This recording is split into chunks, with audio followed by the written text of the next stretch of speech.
lanjutkan tentang pembahasan analisis real kita bersama Mama Arde. Oh yeah, kita ingin membahas 1, 2, 3, 4. Di sini ada garis bilangan dan nilai mutlak. Wah, ini kalian sudah pelajari guys. Sebenarnya kalian sudah pelajari di kalkulus ini ngulang-ngulang aja sebenarnya ya. Tapi saran Mamang ya itu, kalian harus matang gitu kalkulusnya itu. Makanya kalau kalian mata kuliah kalkulus itu, kalau ngambil mata kuliah kalkulus itu belajar lah yang betul-betul gitu. Soalnya kalian akan menemui yang kayak gini. Kalian akan mengulang pelajaran itu berkali-kali. Mungkin nanti kalau kalian sudah ke dunia kerja itu akan lebih sulit lagi nanti aplikasinya. Makanya mumpung kalian dikasih kesempatan oleh Tuhan mengambil mata kuliah kalkulus, syukurilah kesempatan itu dengan cara belajar dengan sungguh-sungguh. Gitu guys. Oke, kita langsung saja di sini ya. Sebagaimana kita ketahui ada banyak sekali bilangan real yang kita kenal, yang kita tidak bisa hitung satu persatu. Nah, siapa yang bisa menghitung? Siapa yang mau mati konyol menghitung satu persatu bilangan real sampai kiamat? Siapa yang cita-citanya menghitung bilangan real satu persatu sampai kiamat, sampai mati konyol? Ayo, angkat tangan. Ya, kok jadi kayak Windah bersaudara ya.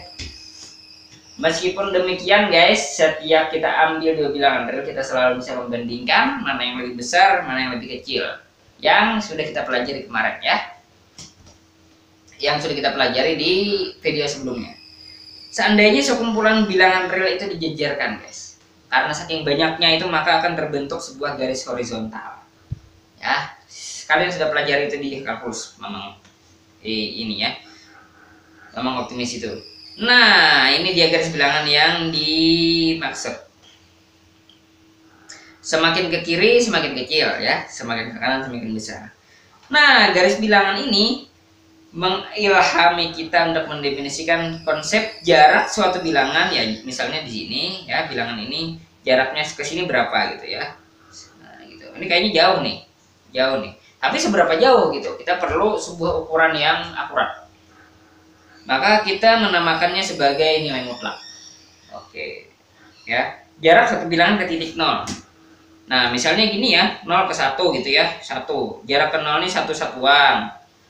Kalau di sini negatif 2, ini jaraknya dari sini 1, 2. Berarti dia jaraknya 2 ya. Nah, gitu. Kalau 3 gimana nih? 3. 1, 2, 3. Oh, 3. Kalau negatif 3 sama nih ke 0. 1, 2, 3. Sama 3. Berarti negatif 3 jaraknya sama dengan 3. Nah, itulah konsep nilai mutlak, jarak ke titik 0. Kemudian secara analisis, itu kan secara kalkulus ya. Itu secara kalkulus dan secara geometri yang itu ya, secara geometri analitik.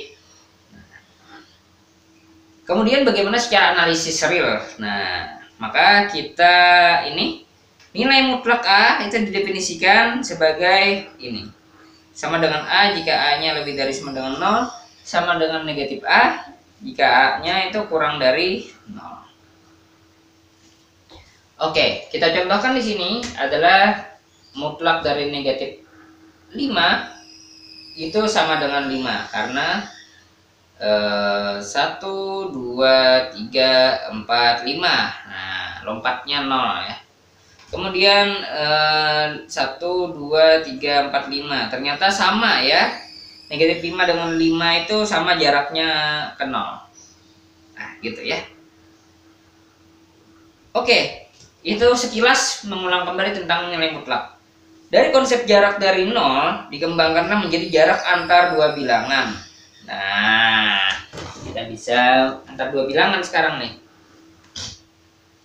Maka yaitu ukurannya adalah A dikurang B. Nah, mutlak A kurang B itu namanya jarak dua bilangan, guys. Jadi, ini misalnya ada B di sini ya, di sini ada A gitu. Nah, jarak dari yang dimaksud jarak antar dua bilangan itu kan berarti jarak dari sini ke sini ya. Nah, yang dari sini ke sini.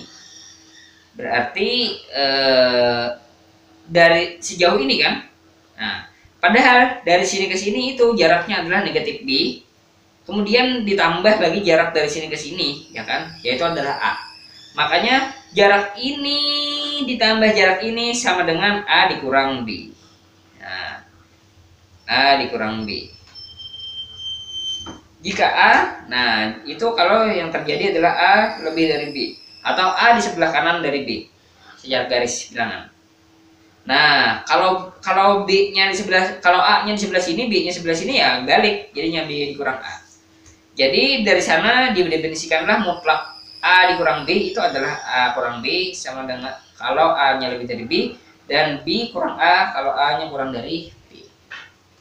Oke, sekarang ini kita pegang baik-baik ya. Kalau ketemu istilah mutlak, maka kembalikanlah ke sini definisinya. Sama ya, kalau ketemu jarak dua bilangan, maka kembalikanlah ke sini. Nah, seperti itu. Nah, sekarang nilai mutlak sifat-sifatnya seperti apa? Dia paling banter, dia tidak pernah negatif, dan dia sama dengan 0 jika A-nya itu adalah 0 sendiri.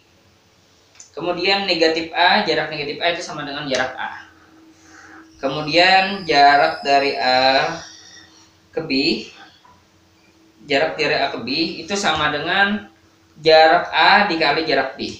Bukan ya, jarak A kali B itu sama dengan jarak A dikali jarak B. Dan jarak A yang dikuadratkan sama dengan jarak dari A kuadrat, sama dengan A kuadrat itu sendiri. Kemudian jika epsilon lebih dari 0 dan A, jarak A itu ternyata kurang dari atau sama dengan epsilon, maka pasti A itu berada di antara epsilon dan negatif epsilon. Ini positif ya epsilonnya. Kemudian sifat yang lainnya adalah negatif dari jarak A itu pasti kurang dari atau sama dengan A itu sendiri, dan A itu pasti kurang dari atau sama dengan, ini sama dengan ya di sini ya, mutlak A itu sendiri. Oke. Kemudian yang terakhir ini dinamakan ketaksamaan segitiga, yaitu jarak dari A plus B itu kurang dari sama dengan jarak A plus jarak B. Oke, kita buktikan yang ini tidak semuanya dibuktikan, karena kalau semuanya dibuktikan Mamang bisa koyek. Kayak gitu sih. Kita meninggalkan ini sebagai latihan ya. Berapa kita tinggalkan sebagai latihan.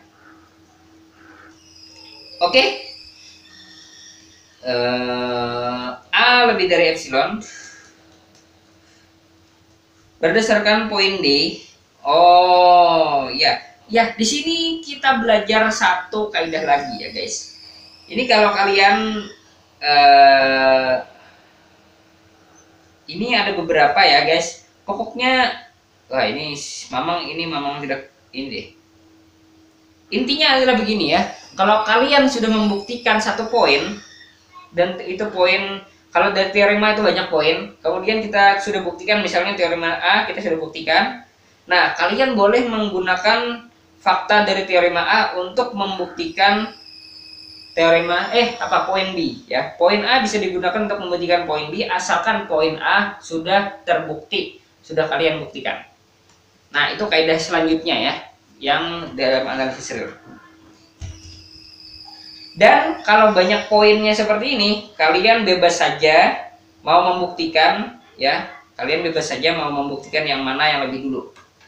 Mau yang C, mau yang F, mau yang G lebih dulu, terserah mana yang lebih enak. Nah, seperti itu. Oke, ini Mamang secara ringkas saja ya. Ini poin D, Mamang asumsikan misalnya Mamang ya sudah membuktikan poin D. Maka Mamang bisa ambil ini untuk membuktikan poin E. Nah, ini A kurang dari sama dengan epsilon, maka ini diseberangkan menjadi A kuadrat dikurang epsilon kuadrat kurang dari 0 ya, menjadi begini.